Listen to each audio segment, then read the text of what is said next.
대략 BC 350년경에 마케도니아 어 왕국이 약 BC 한 8세기경에 세워졌지만 BC 350년경에는 그 우리들이 잘 알고 있는 알렉산더 대왕의 그 아버지 필립이라고 하는 사람이 어 많은 나라들을 지배하기 시작을 했습니다.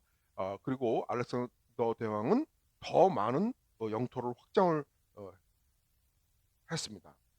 그래서 AD 1세기경에는 그 지역이 대단히 바쁜 도시였습니다. 그것을 지나는 도로가 로마로 통하는 길이어서 많은 교역이 이루어졌던 곳입니다. 그것은 스트리몬 리버라고 하는 강이 있어서 물을 충분히 공급할 수 있었습니다. 그리고 그곳에서 금광이 많다는 사실을 알게 되었고, 알렉산더 대왕의 아버지인 마케도니아 왕국의 필립 왕이 그곳에 매료되었습니다. 그리고 그는 작은 샘을 의미하는 크레네데스라고 하는 작은 마을을 발견했습니다. 필립 왕은 그곳에 샘이 있어서 군대의 본부를 세우고 자신의 이름을 따서 마케도니아의 필립으로 개명을 했습니다. 그래서 필리피, 즉 우리말로 빌립보라고 하는 이름이 붙여졌던 것입니다. 그것은 로마의 모든 이교도와 모든 우상 숭배를 반영했습니다. 빌립보시의 문화와 정신세계는 구불구불하고 비뚤어진 곳이었습니다. 그런데 주님은 사도 바울이 2차 전도 여행 때 자주 옥감 장수 루디아 댁을 통해서 빌립보의 유럽 최초의 교회를 세우도록 인도하셨습니다. 그곳 빌립보 교회의 신자들은 극도로 가난했습니다. 고린도후서 8장을 보면 우리는 마케도니아의 가난한 교회 성도들에 대한 이야기를 읽을 수 있습니다. 그것이 바로 빌립보 교회의 사람들일 것입니다. 왜냐하면 빌립보시와 그 주변 지역은 알렉산더 대왕 시절의 마케도니아 왕국이 있던 곳이기 때문입니다.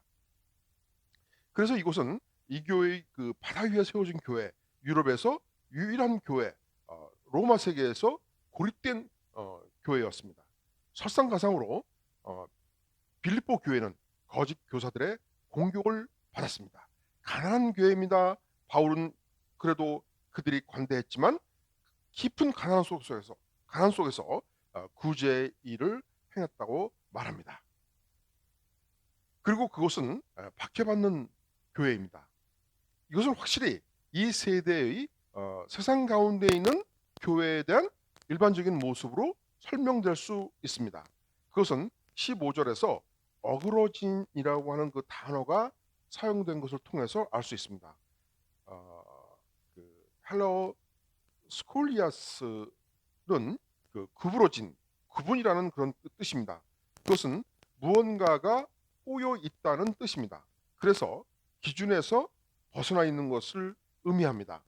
즉 진리와 덕이 뒤틀린 세대인 것입니다. 세대라는 용어는 국가나 인종을 초월하여 주어진 시간에 살아가고 있는 사람들의 세상, 즉 주어진 종류와 기간의 모든 사람들, 하나님을 미워하는 모든 사악한 사람들이 살아가고 있는 세상이라고 하는 그런 개념을 가지고 있습니다.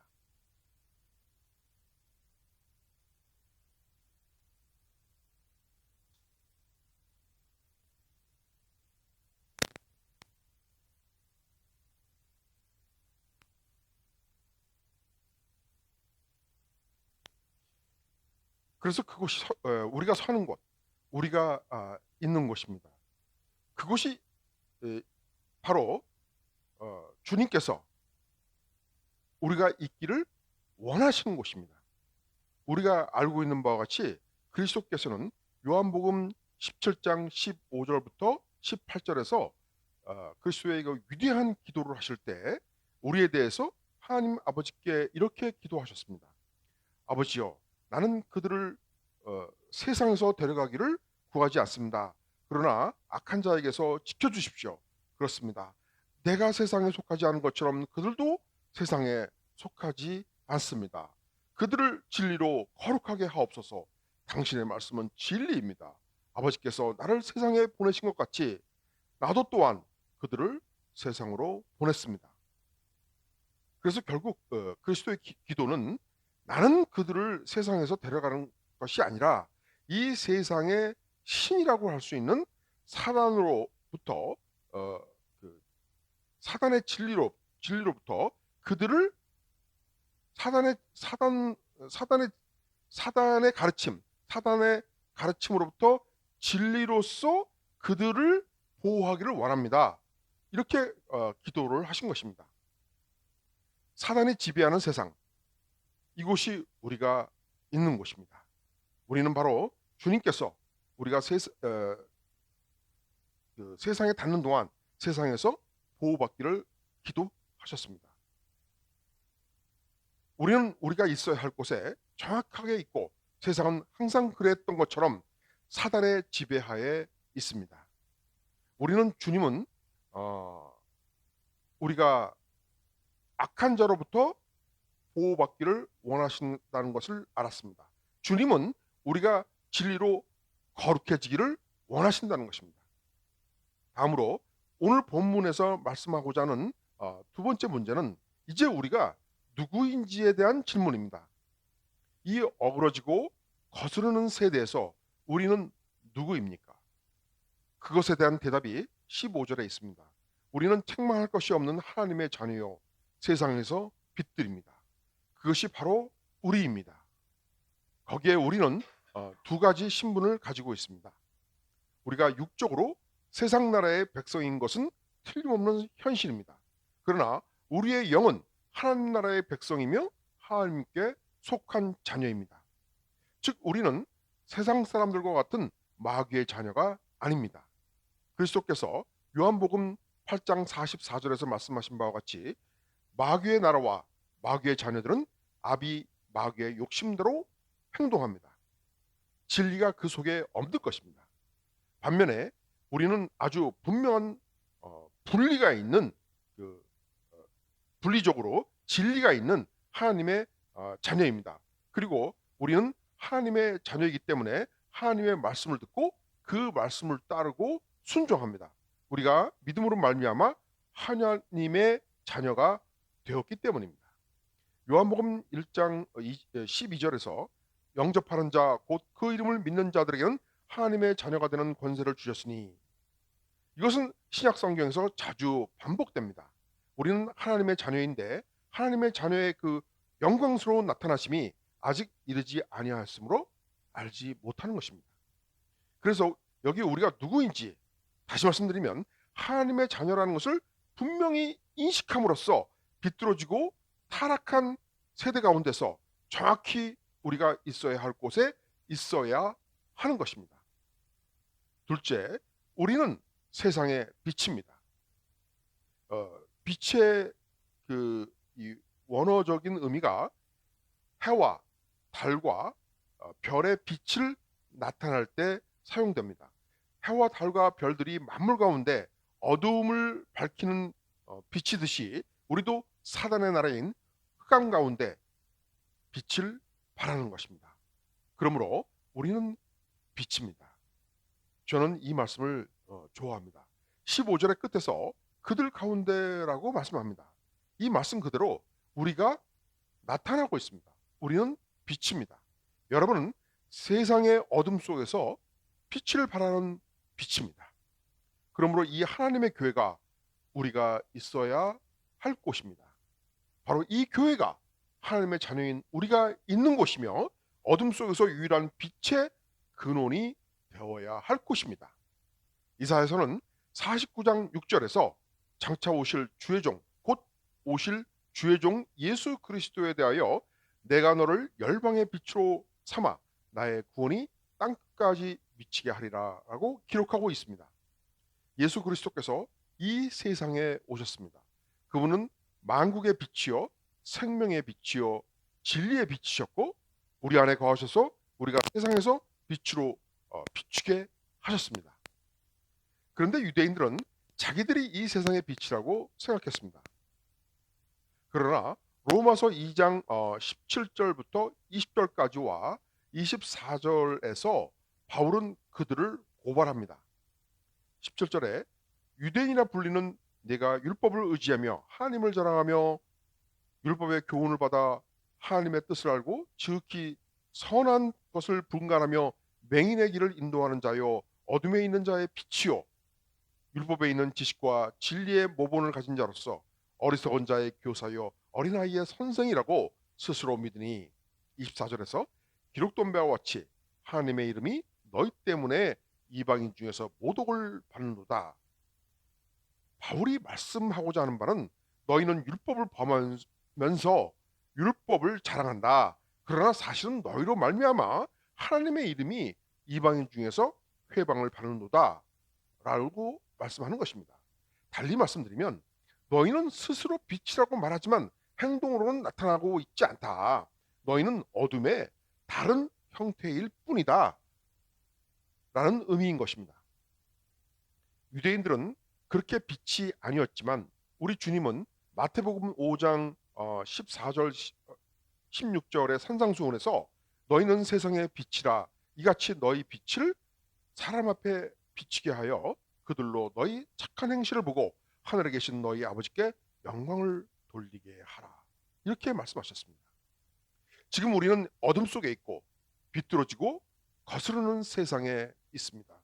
그러나 세상에 빛으로 오신 우리 주 예수 그리스도께서는 우리를 빛이라 칭하시며 착한 행실을 통해서 하나님 아버지께 영광을 돌리라고 하신 것입니다.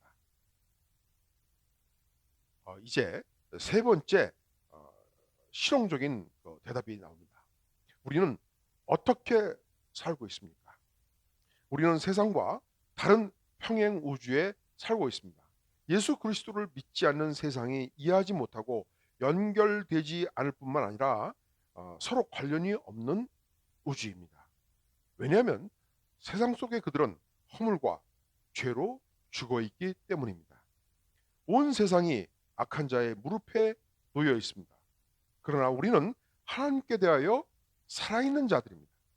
우리는 완전히 다른 영역에 살고 있습니다. 골로새서 1장 13절의 말씀에서처럼 우리는 흑암의 나라에서 하나님의 사랑하시는 아들의 나라로 옮겨졌기 때문입니다. 그리스도의 왕국은 세상을 초월합니다.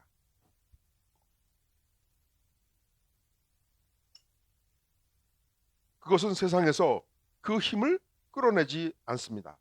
그리스도의 왕권과 주권은 어떤 피조물, 제도, 힘, 에너지, 노동, 노력, 권리 이런 것들에 의존하거나 파생되지 않습니다.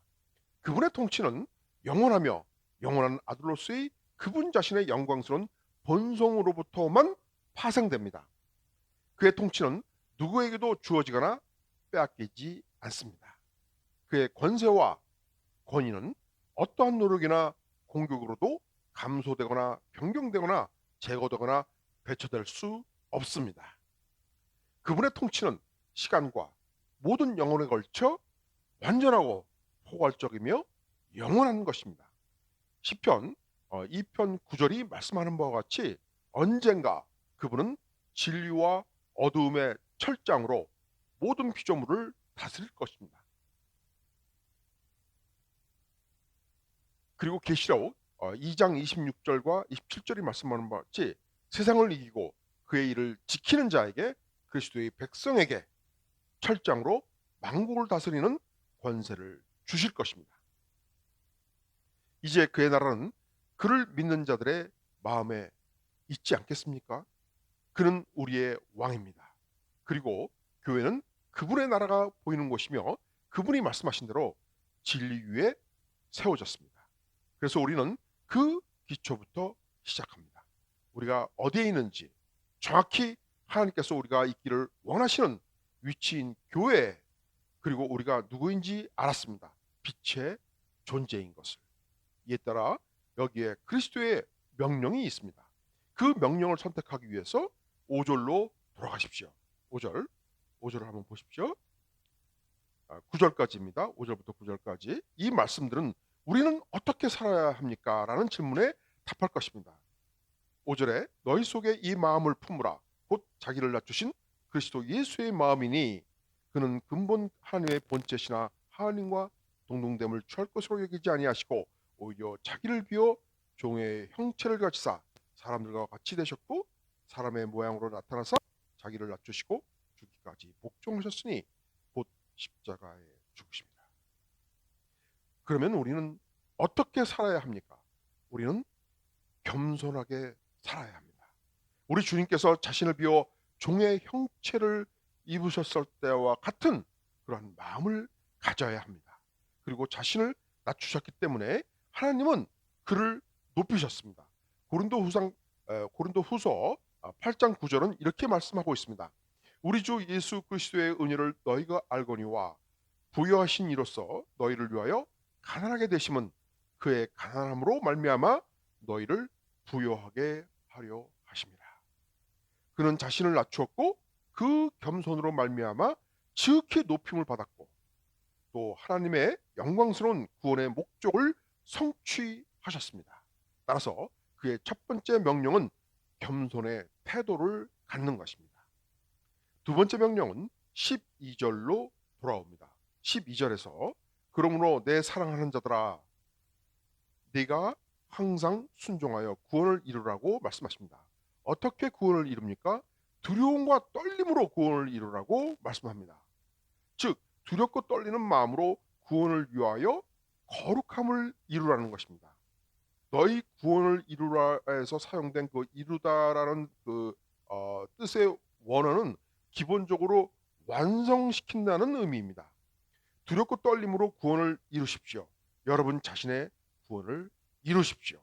그리하여 구원하는 일을 완성하십시오.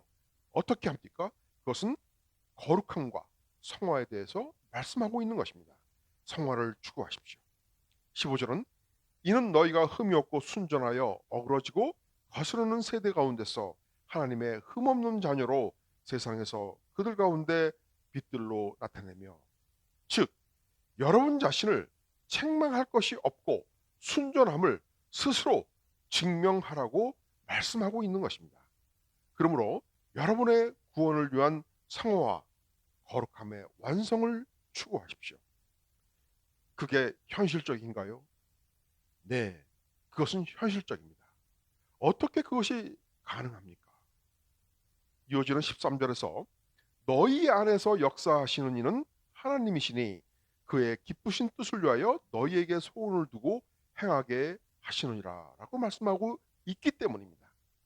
하나님이 저와 여러분 안에서 일하시기 때문에 우리는 거룩함을 추구할 수 있습니다.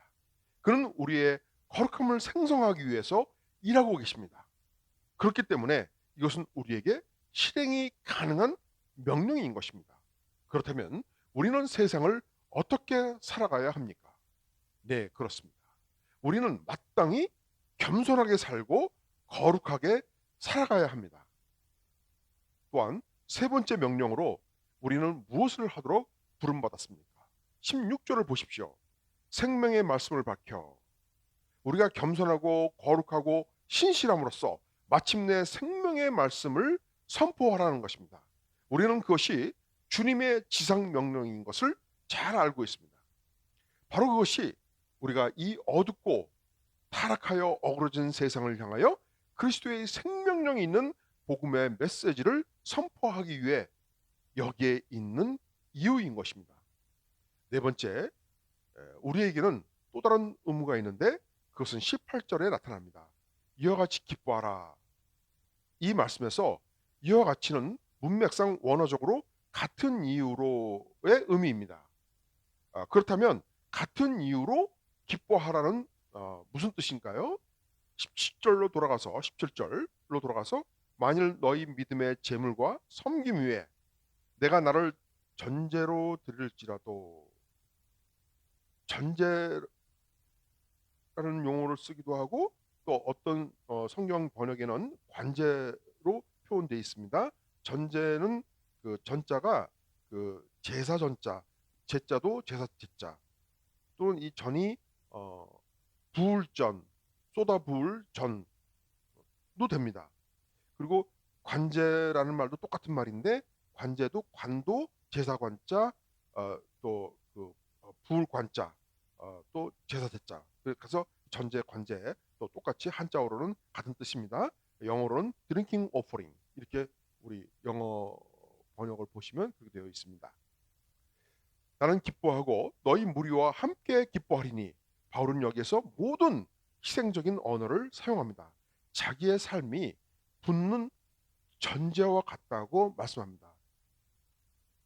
이 드링크 오퍼링, 이 전제라고 하는 것은 제단 위에 그 짐승을 태우기 전에 그 짐승의 그 몸에다가 포도주를 이렇게 부음으로써 향기로운 연기가 나게 하는 그런 제사를 말합니다. 바울은 문자적으로 나는 내 생명을 제사와 향기로운 제물로 하나님께 드림으로써 기뻐한다라고 말씀하는 것입니다. 달리 표현하면 나는 그리스도를 위한 희생을 기뻐한다. 내가 너희를 권하노니 너희도 나처럼 그리스도를 위한 희생적인 삶을 통해 기뻐하라고 말씀하는 것입니다. 그렇다면 이 비뚤어지고 패역한, 즉 어그러진 세대에서 우리는 어떻게 살아가야 합니까? 우리는 겸손하고 거룩한 삶을 살아가며 더 나아가서 복음을 선포해야 합니다. 그와 같은 희생적인 삶을 통해 마침내 기쁘게 살아가게 되는 것입니다. 믿음의 형제이신 예비교회 성도 여러분, 우리는 그리스도께서 죄인을 찾고 구원하기 위해 세상에 오심을 감사합니다. 또한 주님께서 우리의 겸손함과 거룩함과 신실함으로 말미암아 복음의 기쁨과 신뢰를 선포하는 도구로 사용하기 위하여 어그러진 세상으로부터 우리를 부르신 것에 대하여 감사드립시다. 우리가 그러한 현실을 누리면서 흠없고 순전한 하나님의 자녀로서 어두운 세상에서 빛을 발하는 그리스도의 영광을 선포할 수 있도록 주님의 은혜가 여러분과 저에게 임하시기를 주의 이름으로 축원합니다.